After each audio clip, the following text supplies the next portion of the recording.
Halo, selamat pagi. Assalamualaikum warahmatullahi wabarakatuh. Gimana kabarnya anak-anak? Semoga sehat dan selalu menjaga kesehatan di tengah pandemi ini. Dan Bapak mulai lagi ini di mata pelajaran Bahasa Indonesia. Yang kemarin itu sudah IPA dan Matematika. Bapak harap buku catatannya pisah-pisah, tidak boleh jadi satu. Jadi satu tematik itu tidak boleh. Jadi ini Bahasa Indonesia harus sendiri nanti bukunya. Kemarin IPA juga sendiri, Mata juga sendiri. Nah, topik bahasan kita hari ini yaitu mengupas sebuah paragraf part 1. Nah, jadi nanti ini ditulis di atas sendiri ya, di buku catatanmu. Catatan pertamanya, mengupas sebuah paragraf ya, part 1. Oke, lanjut. Bapak masuk ke materi. Nah, di dalam sebuah paragraf, nah itu punya 9 komponen atau punya 9 bagian. Yang pertama tentunya huruf, yang namanya bacaan itu pasti ada hurufnya, bukan angka, angka juga ada. Yang kedua suku kata, ketika kata, 4 kalimat, 5 tanda baca, 6 paragraf, 7 alinea, 8 kalimat utama, dan 9 kalimat penjelas. Nah, mungkin di kelas 6 penekanannya atau materi pokoknya itu ada di 8 sama 9. Nomor 1 sampai 7 itu hanya pengantar dari Pak Aji. Jadi mungkin dulu di kelas 3, kelas 2 itu pernah ini. Pasti pernah. Dan jangan sampai lupa. Terus Pak Aji ini mengingatkan sedikit supaya tidak lupa. Jadi nanti biar lancar selanjutnya. Nah, lanjut. Supaya kita gampang, anak-anak gampang dalam memahami. Ini Bapak punya contoh. Ya, Bapak punya contoh. Ini ada suatu paragraf, sebuah paragraf. Nah, ini yang dinamakan paragraf. Jadi satu ini namanya paragraf. Nah, ini satu paragraf namanya. Oke. Ini satu paragraf. Nah, bentuknya paragraf itu seperti ini. Ada alinea, tanda baca, suku kata, dan lain-lain. Bapak bahas satu-satu. Yang pertama ada huruf. Nah, huruf gampang sekali, gak usah terlalu banyak dibahas. Huruf itu ada huruf konsonan, ada juga huruf vokal. Huruf konsonan itu apa? Konsonan itu huruf mati. Jadi huruf yang tanpa huruf vokal tidak bisa dibaca. Contoh apa? K, L, M, N, O, K, L, M, N, Z, X, B, D. Nah itu. Huruf vokal apa huruf vokal? Huruf yang menghidupkan suatu kata. A, I, U, E, O. Nah, jadi malah bisa dibaca. Terus selanjutnya yang kedua itu adalah suku kata. Nah, jadi sebelum kata, jadi satu kata seperti ini atau ini aja, ini nama nih, kata ini aja, kata berniat ini. Nah, itu terdiri dari beberapa suku kata. Nah, suku kata itu apa? Suku kata itu kumpulan dari huruf vokal dan huruf konsonan dan huruf vokal. Entah beberapa huruf vokal dan konsonan tetap jadi satu kata, satu suku kata. Contoh ini, sama mana wilayah. Jadi ini mengingatkan kita ketika TK. Nah, TK karo gurumu mesti diajari lek membaca kayak sidik-sidik dipotong-potong. WI wi wi. Nah, itu satu suku kata. LA la la. Nah, itu dua suku kata. Ya ya ha yah. Wilayah lah jadi satu kata wilayah. Jadi ada berapa suku kata ini? Ada 3 suku kata wi, la, sama ya. Nah, suku kata itu gabungan dari konsonan sama vokal. Dari sini paham toh? Insya Allah paham. Terus kita lanjut yang yang ketiga. Yang ketiga itu adalah kata. Nah, tadi sudah suku kata, dipotong-potongin, dan sekarang jadi katanya. Kok katanya? Jadi gabungannya, jadi kata.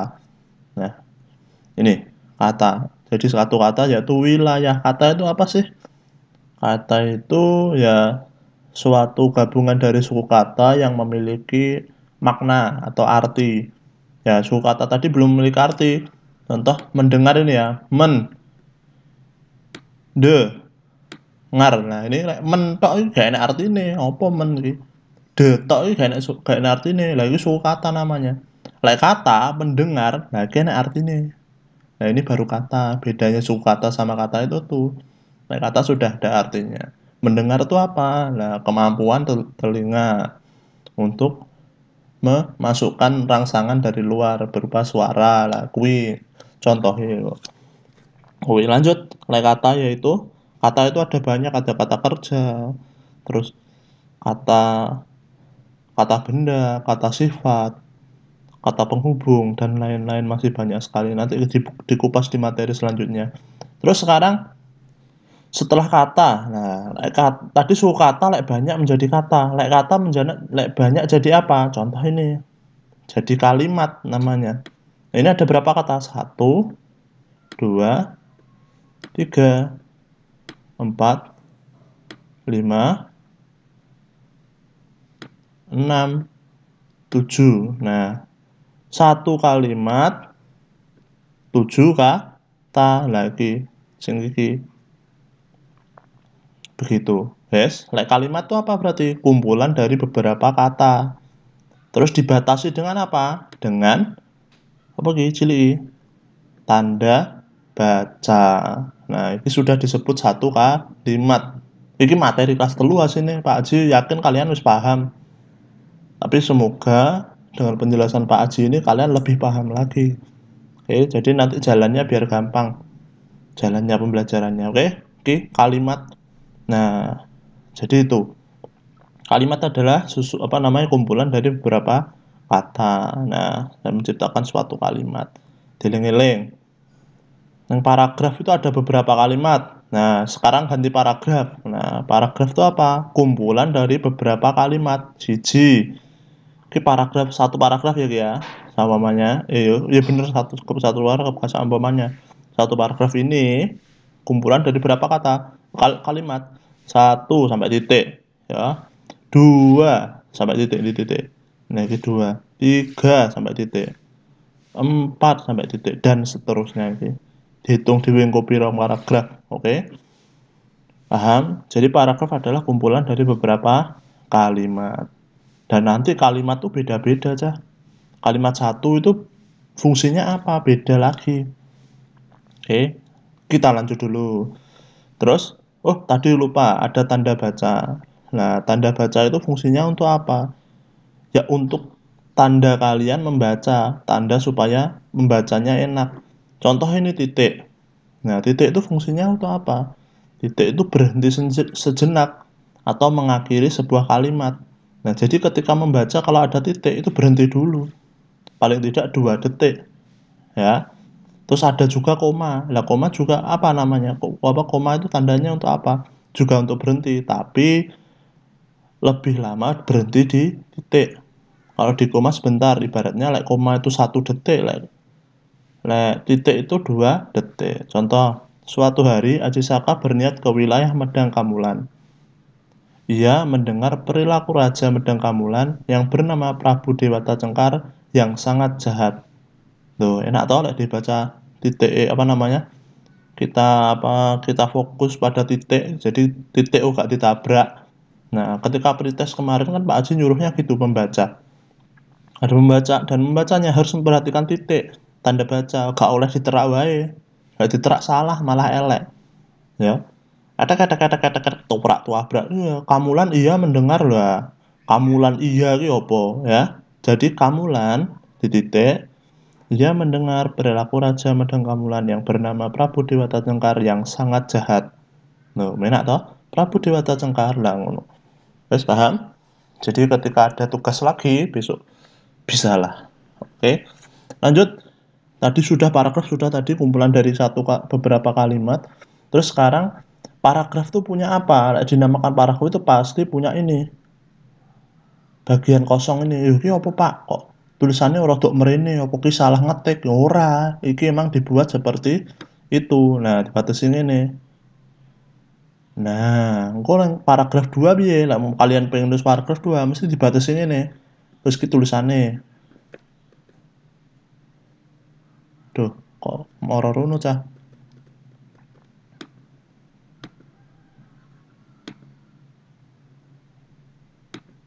Nah, ya, ini.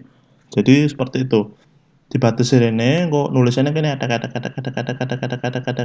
pun itu. Jadi alinea itu wajib ketika kalian mau buat suatu paragraf harus dikasih alinea. Oke, jadi supaya ya jelas itu paragraf. Paragraf yang benar itu adalah ada alineanya. Tidak boleh gak ada. Suatu ini nulisnya gak oleh nekene nulisnya. Nah, itu tanda kalau itu paragraf baru.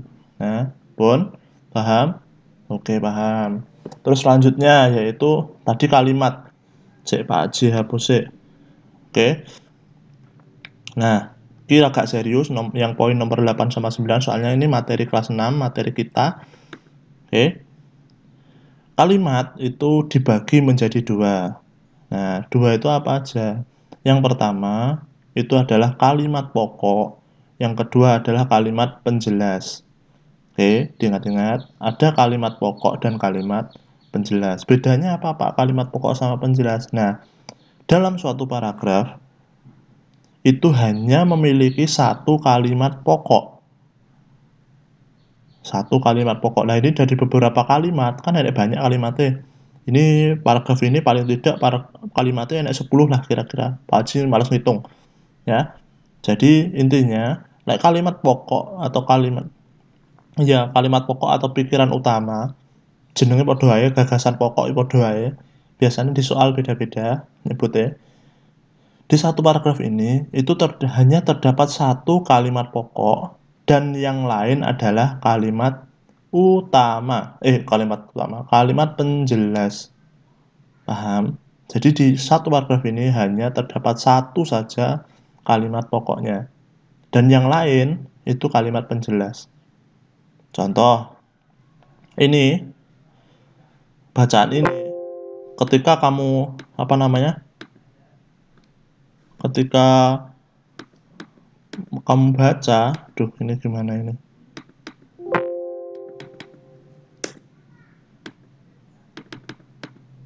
Nah, ketika kamu baca, itu kamu harus cari kalimat pokok supaya kamu ngerti bacaannya ini.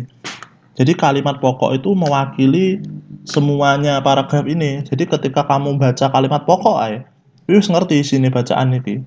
Nah, khayal toh? Ya gak khayal, ya tarah ngono cah ning bahasa Indonesia iki. Jadi ada salah satu kalimat penguasa ini. Uga penguasa yang cerita iki lho ya. Penguasa di semua cerita, semua bacaan. Lek berita yo enek, musik nah ngono kae. Ini ada satu kalimat pokok. Yang lain tuh menjelaskan kalimat pokok itu. Oke. Terus di kelas 6 nanti kita harus bisa mencari kalimat pokoknya itu yang mana.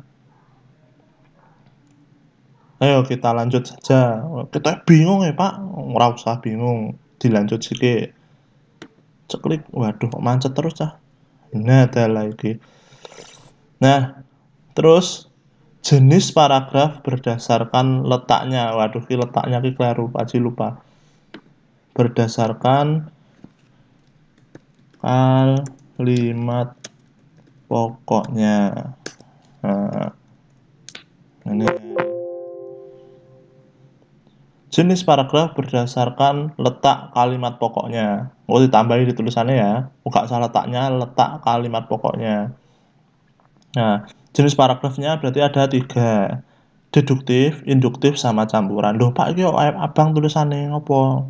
Emang Pak Haji buat merah supaya gampang menghafalkan nanti disimak penjelasannya. Oke. Terus lanjut kita langsung ke contohnya wae ben gak kesuwen cah. Nah, selanjutnya yang pertama itu ini deduktif, paragraf deduktif. Nah, pengertiannya kalimat utama berada di awal atau di depan paragraf. Podo-podone kan? Deduktif karo depan paragraf. Dieling-eling ya. Deduktif depan paragraf. Nah, berarti kalimat utama nih nanti letaknya di awal-awal, mesti nih paragraf siji.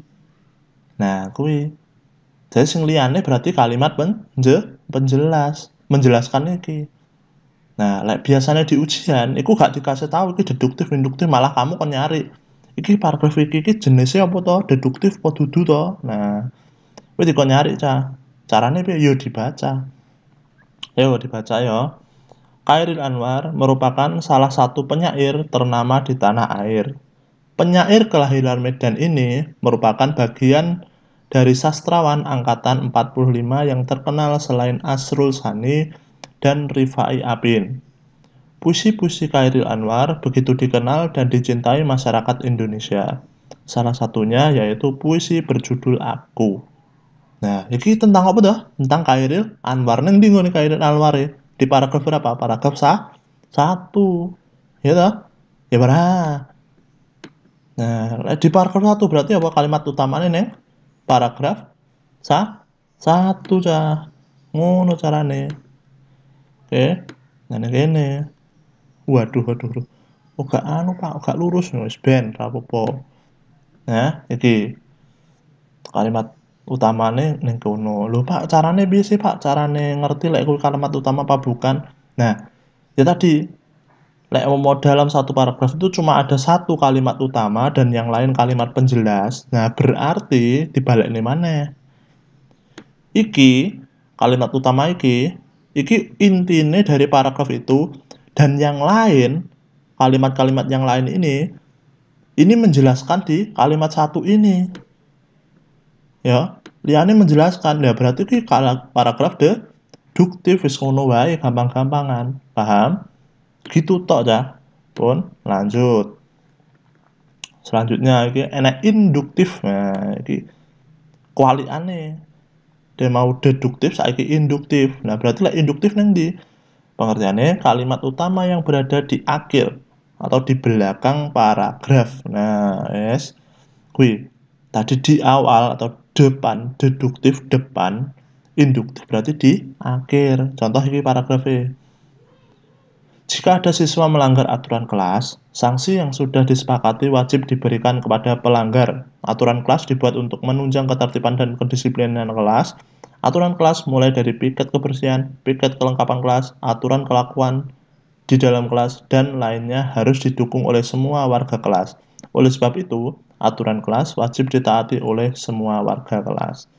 Nah, kalau deduktif, caranya nyari piye? Pak Haji itu punya trik.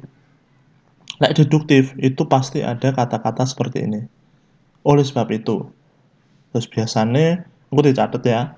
Ini Pak Haji omongannya dicatat. Lek oleh sebab itu, maka dari itu, lek ngono bisa disimpulkan. Nah, lek ngono dengan demikian, nah pokoknya kata-kata yang menyatakan intinya ini di akhir. Oleh sebab itu, lah kan ini awal-awal pengantar ya, ada. Nah, intinya gini, oleh sebab itu, apa karena apa penyebabnya lagi kalimat utama aja. Wis kuwi, intinya ngono tok.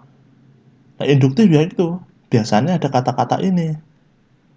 Nah, kesimpulannya, nah gitu. Ya, bisa bedanya ya?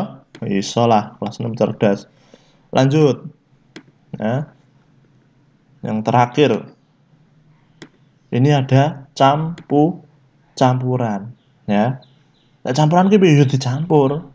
Yang awalnya tadi deduktif di awal, terus di akhir yo eneng. Berarti ki apa campuran, dua-duanya eneng.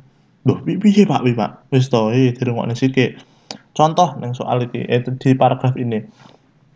Pendidikan yang paling utama bagi anak adalah pendidikan karakter.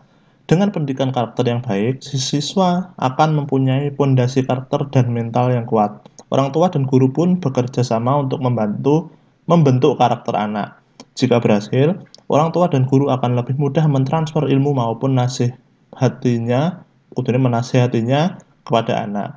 Jadi, pendidikan karakter harus diutamakan dalam pendidikan. Nah, kira-kira nanti di awal itu juga apa namanya juga kalimat utama iki. Nah, kalimat pertama dulu di awal dulu ya adalah kalimat utama. Lainnya apa Pak? Nah, ini dilihat pendidikan adalah yang paling utama bagi anak adalah pendidikan karakter. di paragraf 1. Terus ning kene dijelas nih, dengan pendidikan karakter yang baik, si anak akan mempunyai pondasi karakter mental yang kuat. Loh ya toh? Yang paragraf 1 ini dijelaskan sama paragraf 2. Lah iki berarti kan apa kalimat tuh utama atau deduktif. Tapi sih ke ojo langsung iki dijawab deduktif. Nah, biasanya ujian nasional seperti itu, menjebak. Ya, tapi kayaknya UN tenang wae. Nah, terus ini nang ngisor mburi-mburi iki jadine enak. Jadi, pendidikan karakter harus diutamakan dalam pendidikan. Lah, berarti dua. Nah, dua apa berarti campuran. Oke. Nah, jadi ojo kesusu jawab. Dilihat sike, dibaca dulu meskipun dengan membaca cepat, kudu paham apa namanya bacaan tersebut. Lanjut. Ini kok lanjut? Selesai. Ya. Nah, ini. Itu tadi penjelasan dari Pak Aji tentang mengupas sebuah paragraf bagian 1. Nanti ada bagian 2-nya juga. Nanti ditunggu saja. Lalu nanti materi tersebut yang udah diajarkan Pak Aji ini silakan dicatat, semuanya dicatat. Jadi nanti ditanda-tandai tadi, di garis-garis tadi, kan tadi ada warna-warni garisnya.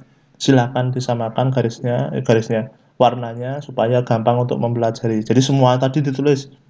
Ya, Pak Aji juga ngasih tugas lagi. Soalnya nulisnya akeh. Terus diingat-ingat tulisannya yang rapi. Ya, tulisan yang rapi itu seperti apa? Nah, ngene iki, rintik-rintik. Oh, Pak ki nulis di komputer ya rapi. Kowe ya iso cah nulis ngene iki. Penting rapi. Tulisannya Pak Haji elek, tapi rapi cah. Iso Pak Haji rapi. Lek cepet-cepet yo elek padha kalian. Ya, iso naik-naik ke puncak gunung ngono.